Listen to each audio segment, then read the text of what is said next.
All right, Stochastic, here we go. It's your old pal EMac coming to you on a Sunday morning here, more like Sunday afternoon in some places, joined by Eric Lindquist, making a rare non-NFL Sunday appearance here. Mr. Lindquist, you're slumming. What's up? I'm slumming. How am I slumming? What did I do? That's how we're starting this? this? I thought everybody avoids the weekend shows except for me. No.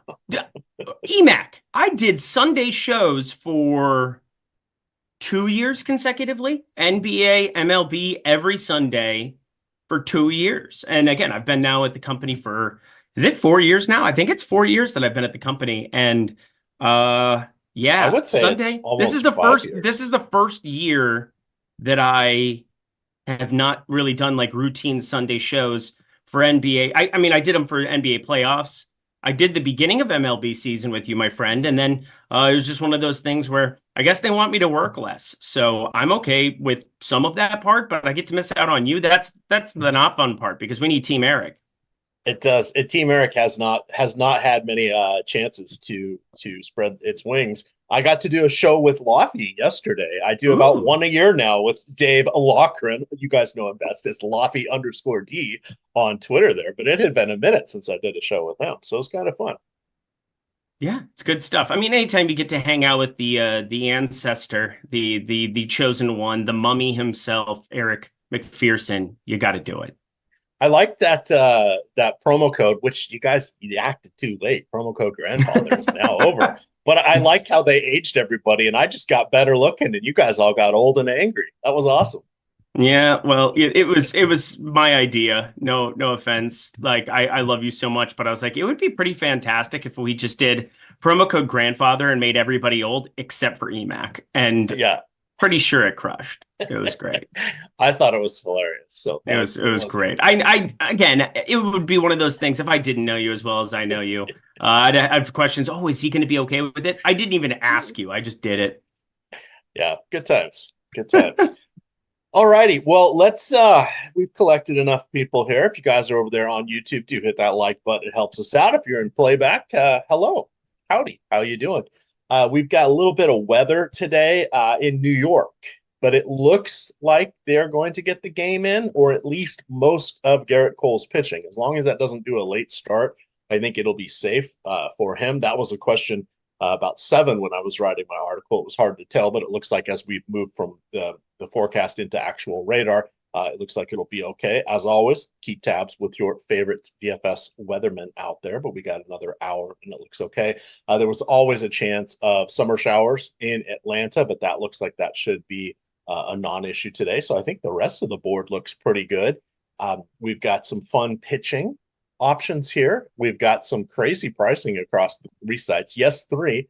Yahoo, of course, gets played by me and Sotex. I think that's about it. But I'm going to analyze that for an audience of 1.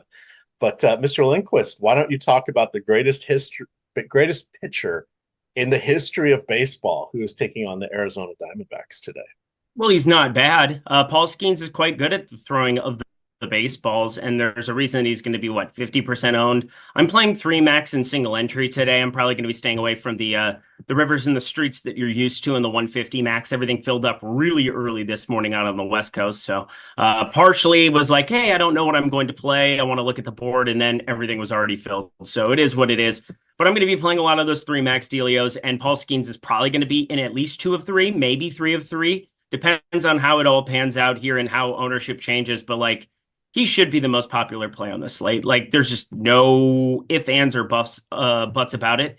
It's not the best matchup in the entire world. I guess that's if you're going to play devil's advocate and talk about the reasons not to fire him up in bulk. 19.9% K rate against righties. Arizona's 25th? So that is 1, 2, 3, 4, 5, 6th in baseball at avoiding strikeouts against righties. 108 WRC plus across the board.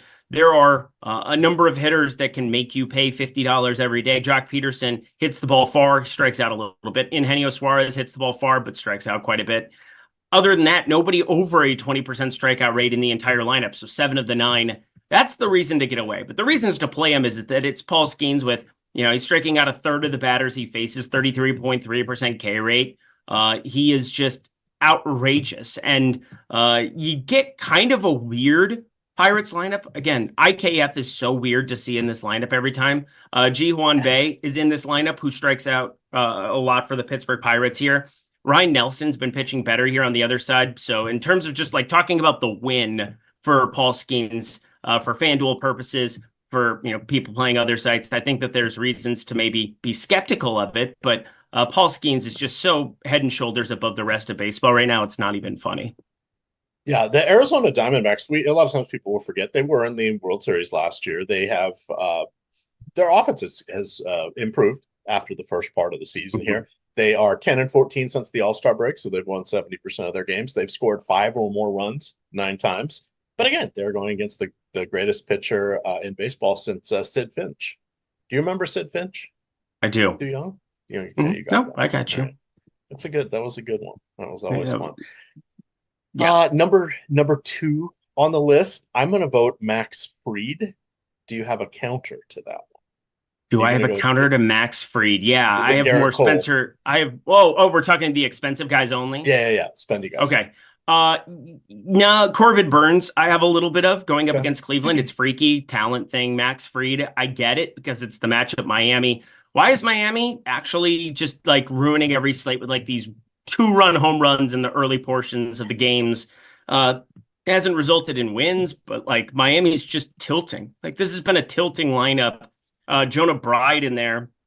He found a way to go yard 2 days ago. It was went 0 for yesterday with a strikeout, but they've just been like pesky to some of these starting pitchers. I guess they did end up winning 4-3 yesterday, but Jake Berger, he's playing like first, third, bouncing around. He's been absolutely on fire. He's had like double-digit fantasy points in 7 of his last 8 or something. And I'm not a big hot streaks guy, but he gets the platoon advantage against Fried here as well.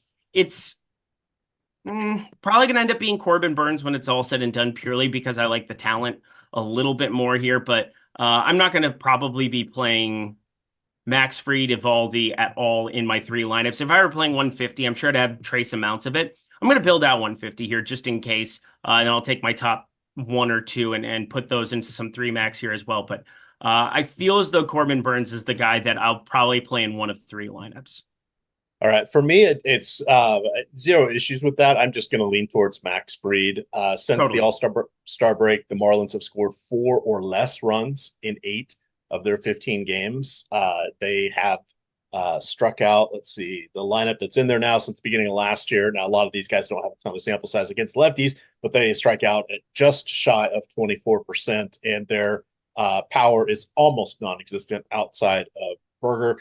You've got Xavier Edwards, who is stealing bases, which is kind of a fun thing. And then Jesus Sanchez, but he's got the lefty-lefty matchup. We like him better against right-handed pitching. So really nothing to be afraid of in this lineup. The only worry is, sometimes Fried does not have strikeout stuff. And that has popped up this year. He has a 21% strikeout rate, down from almost 25% last year. So that is one slight concern. But the win potential and at least the run suppression here, I think, it kind of has me leaning a little bit towards this matchup. I would agree with everything you said about Burns, more talent, but he's got to tangle with some better hitters too. Correct. So that just makes it a little tougher. He also has more strikeout upside, so could easily erase that one. You mentioned Spencer Arrighetti. I like Ryan Nelson. I assume you're going to like him as well. I think you tend to dig into the Arizona pitchers more than most. Yeah, Arizona pitchers have treated me well over the years, whether it's, even like relievers in showdown stuff last year, like Joe Manaply and Paul Sewald before he became absolute dust. But Zach Gallen specifically, Jordan Montgomery last season, not so much this year, Brandon Pfaadt this season. I feel like I've had a pretty good gauge on some of these guys. There's been some improvements from Ryan Nelson here over the course of the last month or so, and it doesn't show up in just about anything. If you're not like digging into this on a day-to-day basis, like it's hard to see the improvement. But I want to point out a couple of things. One, he had a major velocity dip in 2023, started getting hit up. It was problematic to start off this season, but he's back up to 94 miles per hour. So that's up nearly a mile and a half miles per hour, 1.5 miles per hour. There we go. Trying to figure out how to say that there. 1.5 miles per hour here over the course of this season. And starting to get some extra movement on a couple of these pitches. Specifically, the curveball has actually been like a decent enough offering here. 160 batting average against. He doesn't throw it very often, but he's throwing it exclusively to lefties. And that's kind of been the issue, is that, he has a changeup that he throws all the way to lefties, but that continues to get hit up. 311 batting average, 319 expected batting average. It's not a very good pitch. But having a curveball, it doesn't get the whiff. That's not really the intention of it, but it's a pitch that he can rely on to get the ball to the ground and can rely upon to get really weak contact. And he's been locating it really well too. A 184 WOBA on that pitch. If he starts throwing that more, and he's only thrown it in like the second half of this season, I think he's going to be pretty effective. Now, the four-seamer is the pitch that gets the most whiff, which is wild. He throws it 54% of the time. That's a big, big deal. But that's been a better pitch here over the course of the last 30 days. I think he's just a guy that, 6'3", he's got decent pedigree, quack, quack, go Ducks. Ryan Nelson looks a lot better to me than I expected him to. Yeah, so he really pops up on DraftKings at 5,900. That's just a crazy price. When you look at his last 8 games, he's kind of leveled up. I think he's maintaining a new baseline here. It's still someone that we like against weaker offenses, but that salary is pretty good. If he was 7,200, probably wouldn't mention him at all. But I do like that salary there. I see Einsteinium, who I saw he made the Stochastic Hall of Fame there. He mentions that Fried is in a pitch count, and I missed that this morning here. I'm just trying to see if I can figure out what it is. I had not, it had escaped me when I was writing my article at the. Yeah, he hasn't pitched since the 11th. It's been a month. Yeah. He got a rehab assignment. I mean, I wasn't going to play him anyway. He wasn't jumping for me. I looked at Zip's steamer, looked at some daily projection stuff, and pretty positive that Max Fried was never going to be somebody that I got to at his current projection. I don't know what that pitch count looks like, but I guarantee you, even if I were playing 150, I'd get to a very, very nominal amount of him, because apparently 10% of the field wants to play him, not knowing what that pitch count's going to be. And again, Miami, they've been, I think the right word is pesky. Like, they've been a pesky baseball team here the last couple days. I don't know where those strikeout rates are going to land here long-term, because Jonah Bride, I expect to be a major strikeout bat, but he really hasn't been as much as I expected. And Xavier Edwards leading off, this dude never strikes out. So he's like a sub 18% strikeout rate guy at every level. So it's hard for me to really cue him or cue a lot of pitchers up knowing that you're going to face him 3 times in good scenarios. Christian Pache is going to be at the bottom of this lineup, going forward, and David Hensley. But Christian Pache, he's a major K problem, batted 9th a lot for the Phillies back in the day. But I worked through the individual batters here. It's not as good as what I was expecting it to be. Yeah, I'm looking around. It looks like most people are projecting him in that 75 to 80 pitch range. That Fried, that's down. He had hit 100 pitches in his 3 starts prior to going on the injured reserve there. So thank you for calling that out. I do appreciate that. Einsteinium Einsteinium is a really good baseball or DFS player as well. So hat tip to him. I still like this matchup. I am now going to take him out of my cash game lineup. Dear God, you were going to play him in cash? I like to do cash games a little bit differently here on DK. EMac. So here's the thing. EMac was just in the lab for 14 hours writing an article, and then all of a sudden it's like, oh, okay, never mind. Switch it out. New guy, cash. Here we go. Yeah, it's what happens. But I think Garrett Cole is an excellent pivot. I was trying to go to Fried because I was worried about the weather. So that was the main reason I went there. But yes, use caution, expect 80 pitches, and act appropriately there. You also mentioned, let's hit Arrighetti. I was not getting to Evaldi either. So that duo is a little bit less for me. The matchup for Arrighetti, of course, is good against Tampa Bay. Tampa Bay kind of traded, but then they have Christopher Morel, so they've got a half of a lineup, so they're not as watered down as Miami, the White Sox, etc. Teams that are truly in the dregs, but there's still a better matchup. What do you like here from the mid-tier? Mid-tier is interesting, and I'm going to some cheapies too. I mean, we already brought up Ryan Nelson, and so kind of jumped the gun a little bit on that. But Garrett Cole, Nick Pivetta, I mean, they're both pulling the rightful amount of ownership here. I will say, this is a wild opposition total that we have going up against Garrett Cole in the top pitchers tool. I mean, 5.9. I mean, that is just absolutely hefty as can be. But like, Garrett Cole has to improve off of some of what we've seen so far. The ground ball rate has to get back up here. The fly ball rate, it's been a little bit of an issue. It's so weird to see 5.40 ERA, 1.46 whip for a guy like Garrett Cole. But I mean, he's 8,600 now. I mean, this is really what you're looking at, is trying to take shots on the tag before it buoys back up, before the improvement starts to kick in. And I haven't decided if I'm going to end up playing him or not, purely because I do think Nick Pivetta, we've seen Texas struggle against righties all season long. Only a 19.9% K rate, but an 89 WRC plus. If he's going to be suppressing power or playing a team that doesn't really bring as much power to the table as what we expected in the year of our Lord 2024, you got to like Nick Pivetta, because he's had a pitch in some tough game environments at home against Seattle with the wind blowing out, 90 degrees, Fenway Park. He's had a pitch in Coors Field. He's had a pitch in Dodger Stadium. And then he had to take on Oakland at home. Those are 4 really, really tough matchups here in the last 4. This is by far his best spot, taking on Texas in a pretty neutral ballpark, if not more of a pitcher's park in Arlington in its current construction. I really like Nick Pivetta. I think if I were playing more lineups, I would end up, I have 38% of him in my run of 150. I'm playing him in 1 of 3 right now, probably going to get to 2 of 3 when it's all said and done. I think Nick Pivetta probably has the best strikeout outlook out of anybody in the 8K range. All right. Friend in chat here, Melissa has asked, she said she's shaking things up, playing 5 in the $15 contest. She's looking for some contrarian type stacks or pitchers. I would say Pivetta is kind of fits the bill there. He is just currently going to be on between 15 and 20% of DK lineup. So I think that one is somewhat intriguing there. Yeah, he's extremely intriguing. Again, he's had a really tough couple of matchups here, and he's still found some strikeout stuff. It's just that he gives up long, hard contact. We've seen that how many years now from Nick Pivetta. This is a really good spot to be bought into him, I think. I think this is probably... I'm probably going to have to play him in 2 or 3 when it's all said and done. I can't tell you. I mean, a 30% K rate at 15% on this specific slate is so damn valuable. Now, Paul Skeens is absorbing so much ownership that you can pretty much go to anything else. And if you really like it, you can make a pretty aggressive stand.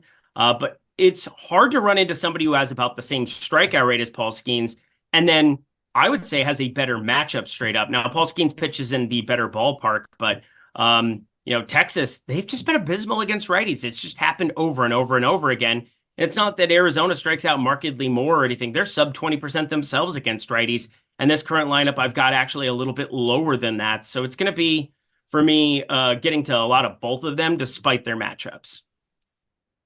Yeah, that. Just looking at his July game logs, this is Pivetta, 3 games of 10 strikeouts. Yep.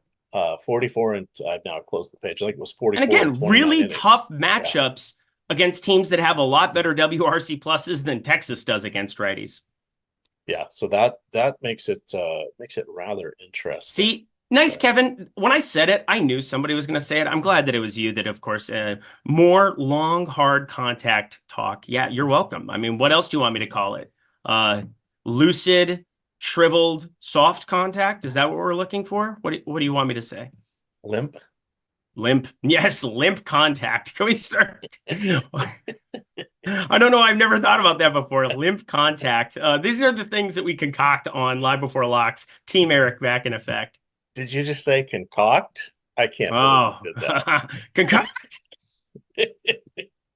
All right, quickly changing the subject. Let's talk about pick six.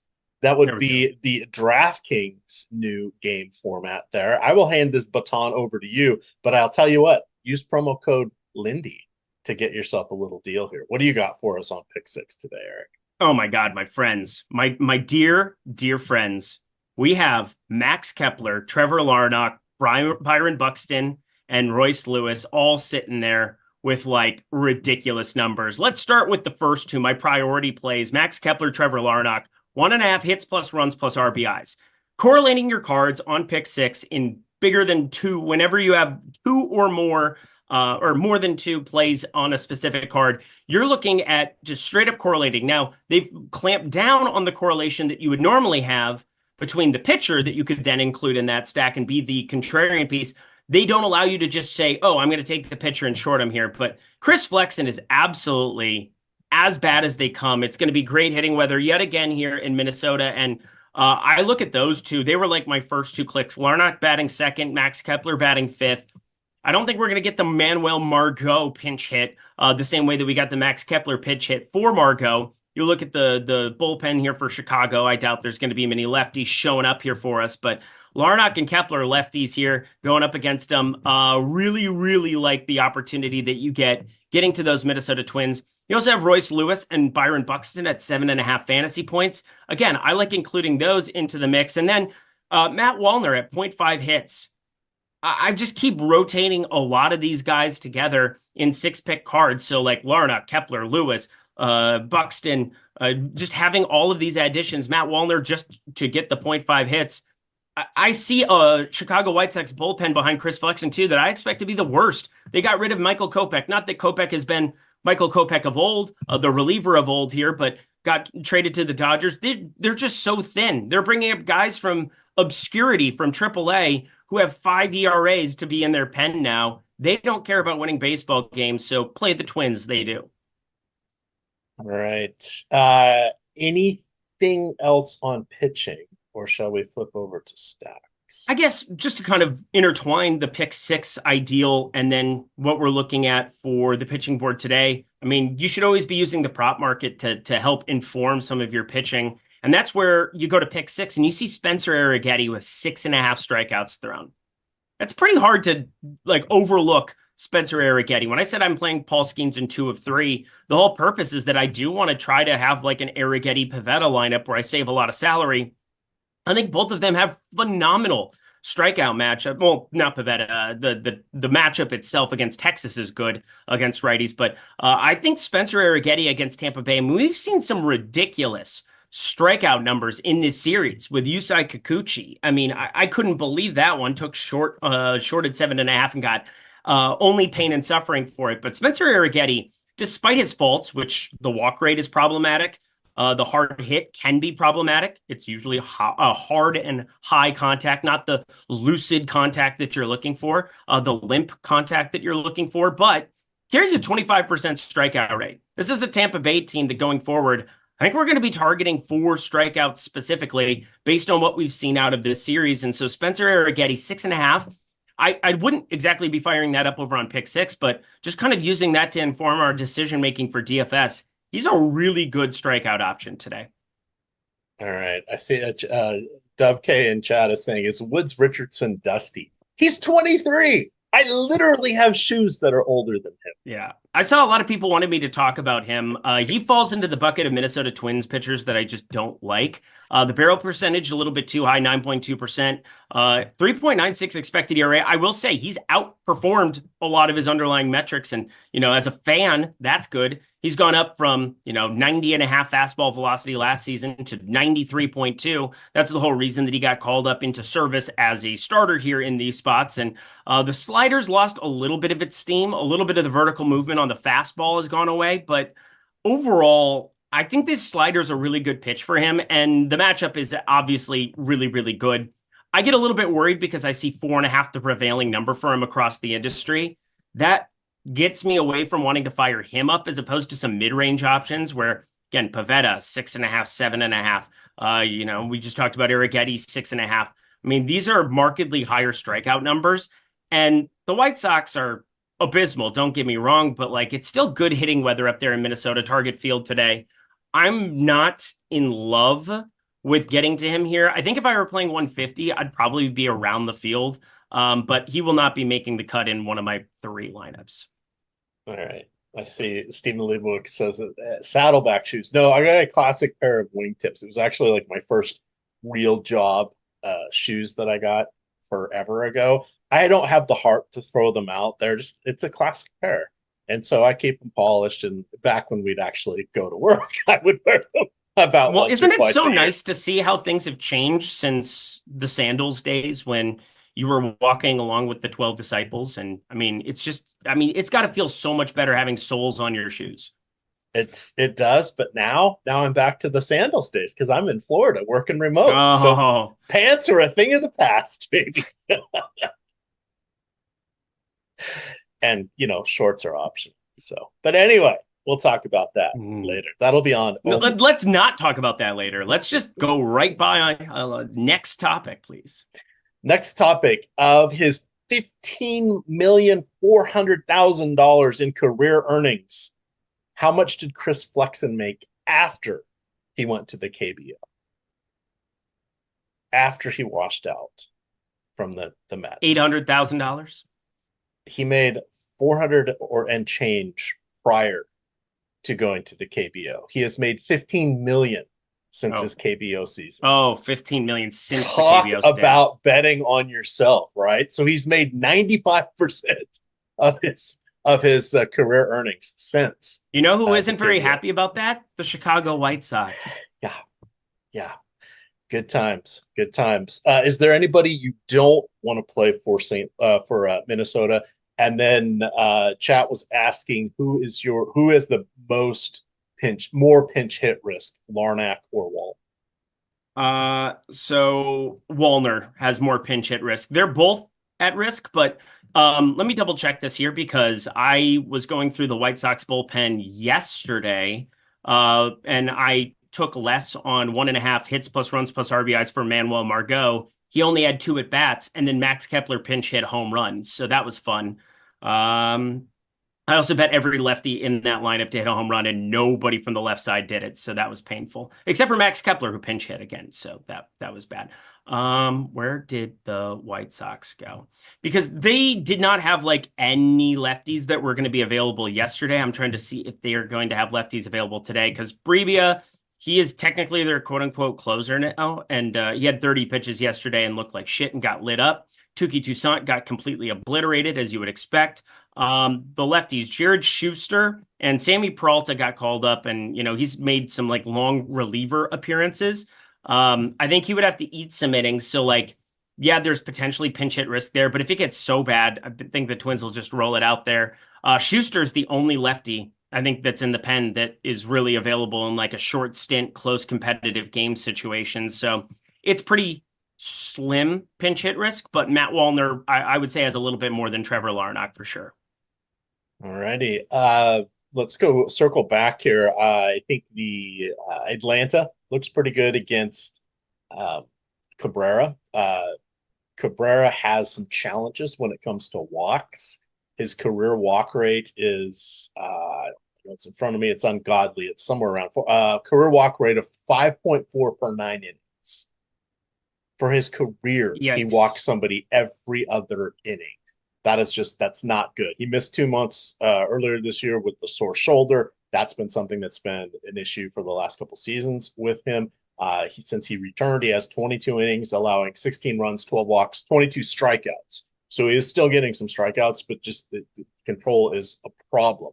So where I wanted to look at the relievers here, yesterday the Marlins used 5 relievers. 3 of them they used the day before, so I'm guessing those guys don't go. So that leaves 3 righties in their pen that are fresh. So that's Soriano, Emmanuel Ramirez, and Sean Anderson. I call that out just because there's no the lefties look really good today for the Marlins or for the Atlanta, and they're not going to have to face any same-handed hitters or pitchers. So I like that. The core, of course, is Olson, Ozuna, Riley. How do you feel about Jorge Soler? How do I feel about him? I feel like this is a markedly better ballpark than hitting in San Francisco every freaking day, unless your name is Tyler Fitzgerald, where he can't hit in Cincinnati now, but he can hit in San Francisco. Riddle me that, Batman. But Jorge Soler, 336 xWOBA, 433 expected slugging, high contact, 18.4 degree launch angle. I've liked a lot of what we've seen. Now, Eric Cabrera, this is probably the pitcher that out of anybody that we didn't talk about that kind of freaks me out, because I think I would have a ton of him if I were playing 150. So it kind of is a bailout that I didn't get in lineups here. Atlanta has really struggled against righties this season, like really struggled. 24.6% K rate, 94 WRC plus. Would you care to wager on what his strikeout prop is today? 5.5. Yeah, 5.5, juiced majorly towards the over. Edward Cabrera. I mean, that's Yeah. I would have fourth. said 4.5 if you hadn't had that other lead. So it It is is a big high. number for Yeah. Edward frickin' Cabrera here. He's had what, 6, 7, 7. 3 of his last 4 are just mowing dudes down, but like he gives up so much hard contact. So it's such a feast famine spot. You could make an argument to just stack against him and play a ton of him at the same time. And I think that's what I would be doing if I were playing more lineups. I mean, shit, I'm going to play Spencer Arrighetti in one, and I'm going to stack up Tampa Bay in one. I feel like I'm doing the identical thing there, and it's probably a better game environment there in Atlanta. So it's interesting. It's 91 degrees. It's 50% humidity. It's very nominal wind blowing in. Like, it's still really good hitting conditions here, but only a 5 implied run total in Vegas. And that, I think, was kind of the major thing that got me off of that. If I'm going to get Houston at the identical number, or sorry, if I'm going to get Tampa there at 3.8, going up against Arrighetti, and I'm going to get, 3.2 for Miami. It's not like I'm talking about that one specifically, but Edward Cabrera, oh, God, I feel as though this is the tournament winner on today. It's like him or Mitchell Parker would be guys that I think if I were playing more lineups, I would be getting to.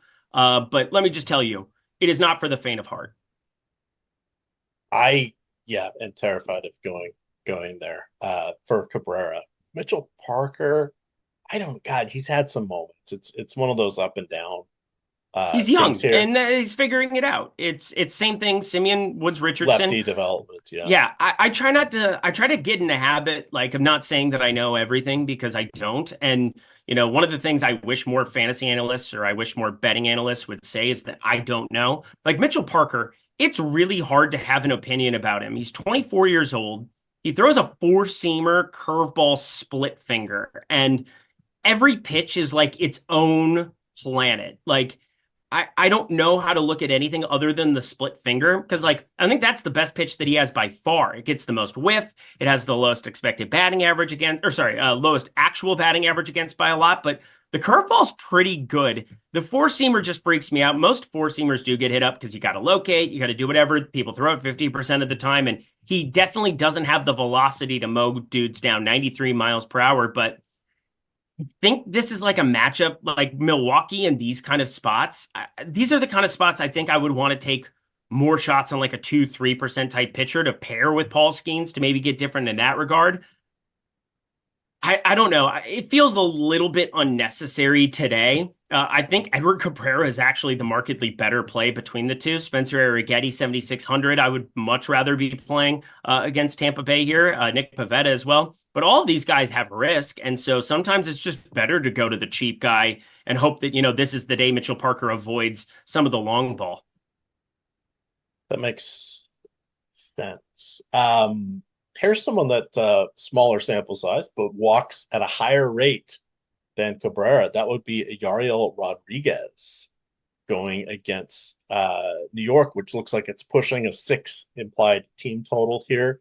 Gleyber Torres got benched. So should he have a remember me home run coming back here? Just proving some points here. You've got Judge and Soto, who are both over $6,000 on DraftKings. You can actually make lineups with both of them if you are playing Ryan Nelson. Team Eric Johnson. I like Ryan Nelson today, so I think you're okay playing with your Arizona stacks. I'm probably going to go to a pure punt New York lineup in one of my 3. Actually, I'm just going to get another lineup if I can in something. Is there anything that isn't filled up? Nope, everything's absolutely. Happy Sunday, everybody. MLB DFS. They could have made the contest double the size, and we all would have played. Yeah, and we got to remember we're gonna lose this after Labor Day. The Sunday contest will be darn near non-existent because of NFL. It will be sad. It will be sad. Just to say fuck it, I'm gonna play Arrighetti and Cabrera in this lineup with the Yankees. That's what I decided. There we go. You gonna put Austin Wells in there? Batting cleanup today? Maybe. mean, it's hard to get away from Gleyber Torres 3,400. He's going to be uber popular there. I mean, that 1-2-3 is going to just be insane. Gleyber 3,400, Judge 6,700, Soto 6,200. Everybody's going to play them against Yariel Rodriguez, and they probably should. Alrighty. Let's see. Anything else you want to call out on the main slate? We could talk a little bit of the late slate here. We can talk a little odd shopper. We got about. Well, let's talk stacks. This is a fun way to do it because I talked about Tampa Bay, New York, and Minnesota. Those are my 3 5-mans that I'm rolling out here. Who are your 3 favorites for like large field? Because I think large field's a lot different than what I'm doing right now. All right. Well, being the chalk donkey that I am, it is going to be Atlanta. Okay. It is going to be the Twins. There you go. I think the Twins by far are number 1 for me against Chris Flexen. Yankees freak me out with the ownership in large field. I'm still not willing to just fade them here. I have to have something of the Yankees, so I'm just going to play a 5-man. I'm going to try to get away from Judge and Stanton in one of them. I just don't know if I can actually do it here. We got 30 minutes before lock. We got plenty of time to kind of pan it out, but like, good Lord Almighty, they look so freaking good today, but they're just so damn popular for large field. Kansas City, I think. Yeah, I love Kansas City. That's a good call. We didn't get them. I had sent you a message there. What the hell happened to Massey? He's not even in the lineup against a righty. You got Maikel Garcia leading off. I thought they had put him there because they noticed something against that rookie catcher, or they just wanted to give him a chance to run. And he stole 2 bases in the first inning when he got on. He had been essentially installed in the batting 6th, 7th, or 8th against righties. Yet here he is at the top of the lineup again. That's a little bit of surprise. I didn't think we'd see him and Paul DeJong on the same day all that often. Yet here we are at the expense of Massey. Could be just a day off, I guess, since they've got Hampson in there too. But Sunday lineup. It's weird to me because Michael Massey doesn't have like pronounced splits. Like this year, 252 batting average against righties, 257 against lefties, but he's only been given 40 plate appearances. I got to expect that if we ramp up that sample size, it's going to look a little bit differently. But I think the issue with Michael Massey has just always been like where do you put him? Like, who are you going to play him over in these spots? And they went out and got Paul DeJong, where I think long-term, probably still a better hitter, put into a better lineup here for sure. Michael Massey is basically going to be gone here at the end of this season.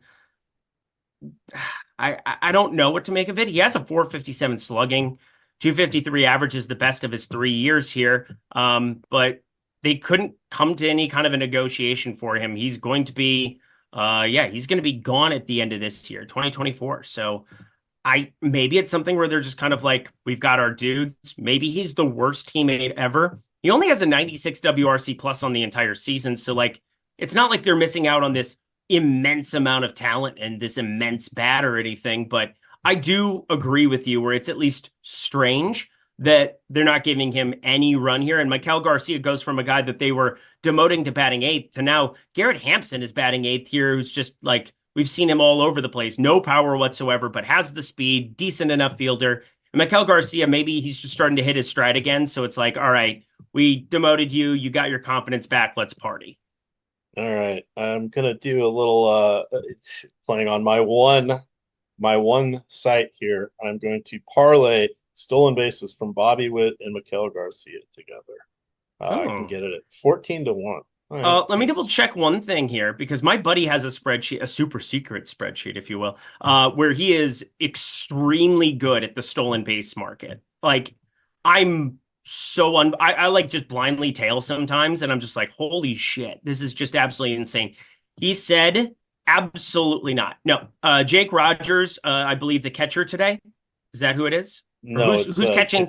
Oh, no, he got traded. Jake Rogers got traded. Who's catching? Dylan Dingler. It's that rookie kid that that Maikel got 2 steals on in the opener of this series.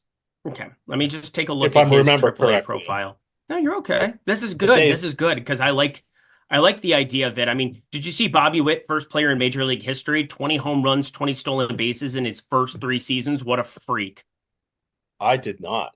That is pretty cool. Pretty cool. While you're looking that up, Eddie Seha has given us a $5 super chat asking for the best GPP pitchers in stacks. It's going to be Garrett Cole. It's going to be Paul Skeens. And then you can kind of differentiate. Eric likes Spencer Arrighetti.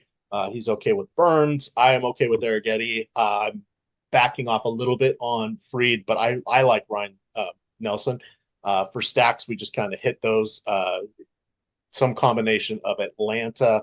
Yeah, Ryan Nelson, Kansas I City, can't New York. emphasize enough how much better he is right now. He's gotten so much better over the last month, and I think it just shows up in the velocity. It shows up in the pitch mix. Like, both things are checked off. He is a super sneaky play. Again, if I were playing 150, I would have much more than double. Like, I'd probably be pushing. 30%? Again, I don't want to just say, yeah, I'd be pushing 25% for sure. Of a guy who is sub 5% today against a Pittsburgh team. It's a great ballpark to be pitching in. It's a great ballpark. And I think that there's just so many things that just show drastic improvement.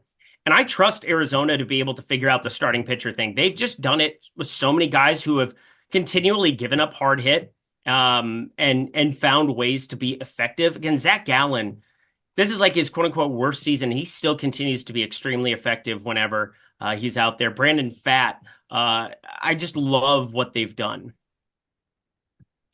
Indeed. Who's their guy? Who's their other? Oh, I'm blanking on it. Their other pitcher, the one who's hurt, the righty, Arizona. Like, you got Zach Gallen, you got Merrill Kelly. Yeah, there we go. Merrill Kelly. Merrill Kelly. Yep. Yeah. Same thing, right? It's kind of that similar mold. Don't let them have lefties. Don't let them have lefties. Let them have righties. Yeah. Well, Jordan Montgomery was great at the tail end of last season. Basically a rental, and then this year it's just fallen by the wayside. I thought Jordan Montgomery was a huge miss by the Baltimore Orioles. Like, the Orioles could have done a lot with Jordan Montgomery last season in the postseason. That was a huge fuck up by them, because you get a lefty at the height of their powers, and you're trying to get a rental to try to run the table. That was the guy that they needed to go out and get, because he has a cavern to left field there against a lot of these power teams from the right side. And I thought that was the biggest mistake Baltimore made. What did they have at the end of last year? I can't even remember. I can guarantee you they weren't really left-handed. I was waiting for them to go get a soft tossing lefty, and they do it this year. Of course, they go out this season and go and get what's his name? Rogers. They went and got Trevor Rogers at the deadline. Like, literally exactly what I said they should have done at the deadline last year. All right, that's gonna bother me, because they had that pitcher that they got last year, and then they just melted down over the stretch. It was this dog shit wrapped in cat shit. Was it John Means? No, he was good. He's the other lefty that I know there. No, it wasn't a lefty. Jack Flaherty. There you go. Well, Jack Flaherty was there a long time ago, right? He was there last season. He was at the end of last year. Oh, the end of last year. You're right. He was. Yeah, that's right. So that was the guy. Sorry, the brain got messed up there. But now we're back.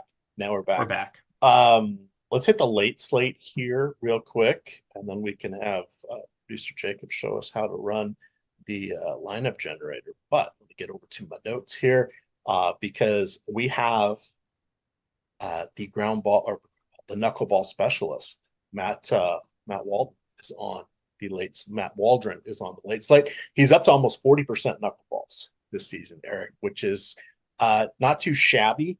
And I saw some people saying, "Oh, the league's figuring out the knuckleball." No, you never figure out the knuckleball. You don't see it enough, and it's too unpredictable.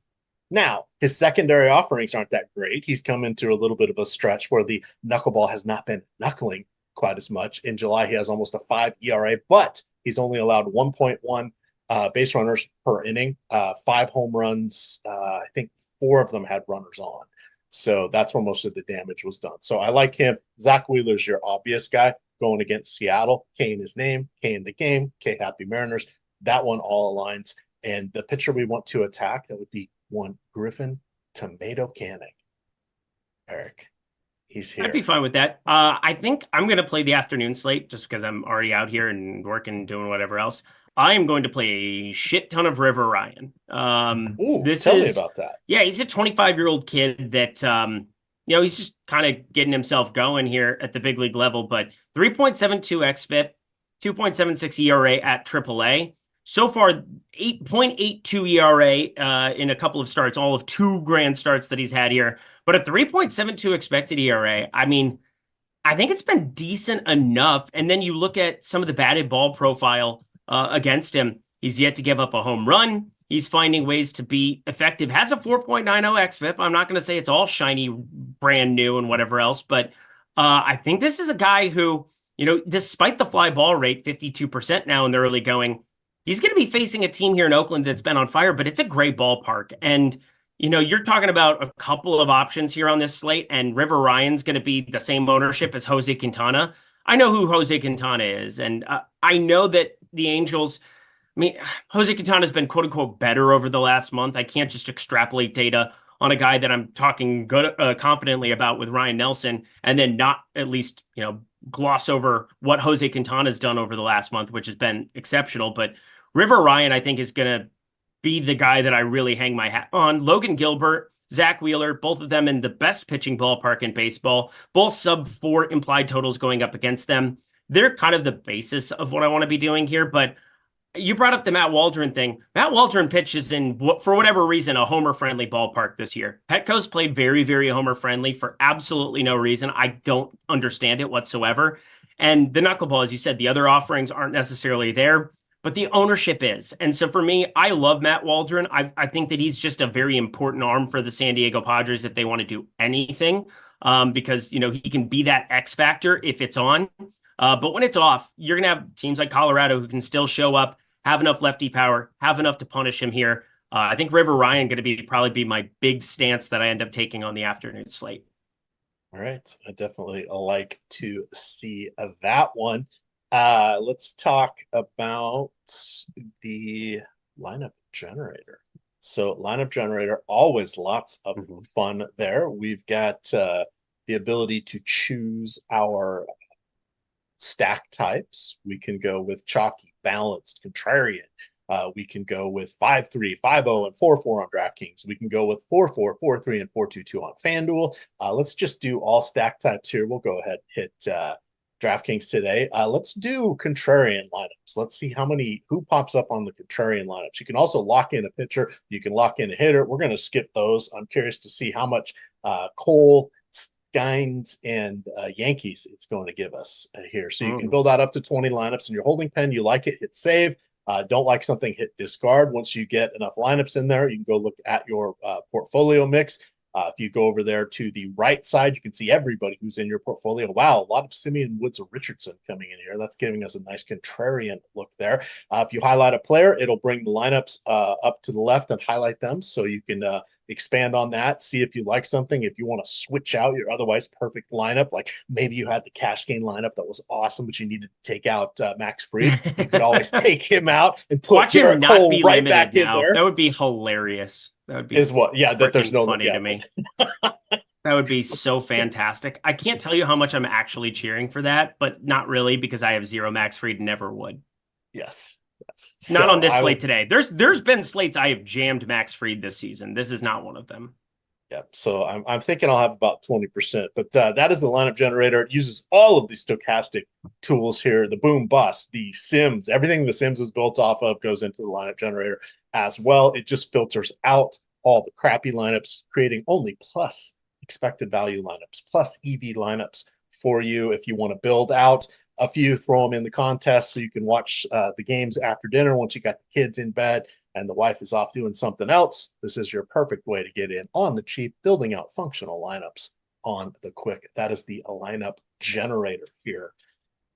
All righty. What do you have for home runs for us today, and which Twins is it going to be? Yeah, all of them. I like the Twins a lot. Royce Lewis, again, that was just an egregious number yesterday to get like plus 475 on Royce Lewis. Again, when you're targeting these home runs, I hope people understand it's not necessarily just the time and effort that I put into trying to predict launch angle and who's going to be making contact, and contact over the last 2 weeks, something that I've integrated into my process where it's like, oh, a batter is routinely up there more and more and more and more. And if you see a drop in their strikeout rate for an increased amount of time, there can be some factors that really get you on board there. But overall, it's like, who's going to hit it really high, far, and then what are the numbers on it? Royce Lewis is plus 350 over on FanDuel. I think that's a really, really good play. But in terms of the value side of things, Trevor Larnach, I feel like he's somebody that I've just routinely bet, and I'm definitely down money on betting him on the season for the home runs. But I just continue to have a process, and he's always at the top of it. So he is sitting currently at plus 520 over on FanDuel. Both of those, the best numbers available. So if you guys are looking for 2 home run plays there, awesome. From a DFS perspective, though, we're going to write off the Yankees because I think that's probably cheating and probably not ideal. But I'm going to go to Brandon Lau. We didn't talk about Tampa Bay. They're one of my 3 stacks going up against Spencer Arrighetti. I like Spencer Arrighetti for tournaments today. I also like the Tampa Bay Rays for tournaments today. I think that's a pretty good one. I think people are probably sleeping on some of these Tampa Bay stacks. And Brandon Lau, 506 slugging, 17.4 degree launch angle. So check. And then Spencer Arrighetti gives up high fly ball contact as well. Only at 36% ground ball percentage. I got to just feast a little bit here. Brandon Lau goes yard. All right, I'm going to go with Austin O'Reilly, the righty home run today. Okay. For that one. It's funny you mentioned your odds here. So I'm stuck with Hard Rock, or I should say at least I have Hard Rock.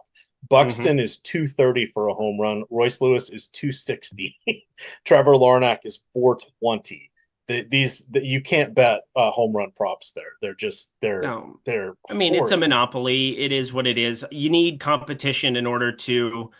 You just need competition in order to have some of the pricing work for you. Now, there are times that Hard Rock, and again, the beautiful thing about OddsShopper is being able to identify, no matter where you live. You could live in California and you're going to have underdog prize picks. You're going to have home runs that you can at least compare to the marketplace. For you, you're almost like on an island in Florida. It's ridiculous because, they can basically set the line at whatever they want. It's like tough shit if you don't like it. And that's, where people end up going offshore if need be, because it's just a ridiculous thing that's happening now in some of these other states with the DK tax and everything that they're talking about for that too.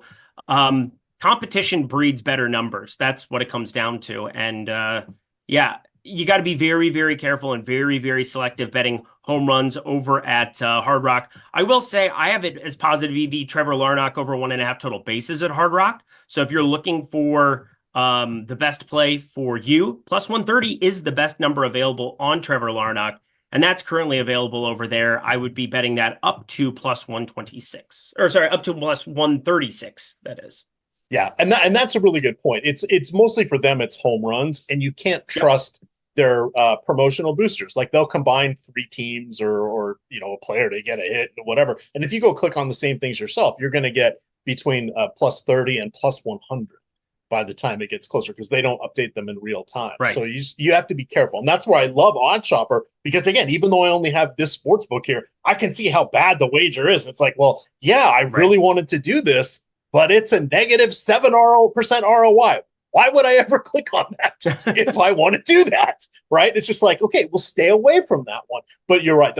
Searching through OddsShopper, Hard Rock does have decent things. And regarding their promos, their sides, their individual sides, usually they give you like plus 20, plus 30 on whatever it is. A lot of times it's one of the Florida teams or something else. They only let you bet at $50, but those are good ones. But you got to know what you're doing. Let OddsShopper do that, right? But even here I am. I got one site, and I love OddsShopper because it tells me, don't do this, dummy. It's a losing bet, even if it's one I think is going to happen. Don't do this, dummy. It's just simply pointing out that there are other things you should be betting and not that, because out of the mucky muck, I mean, there are how many things you can bet, how many different places, how many different props, how many different sites and wherever else. When you have one there on your peninsula, yes, Eric Traub, I said he lives on an island out there. Not technically an island. I'm very aware. Technically, I do. I'm on one of the barrier islands outside. Oh, yeah. Fuck you, Eric Traub.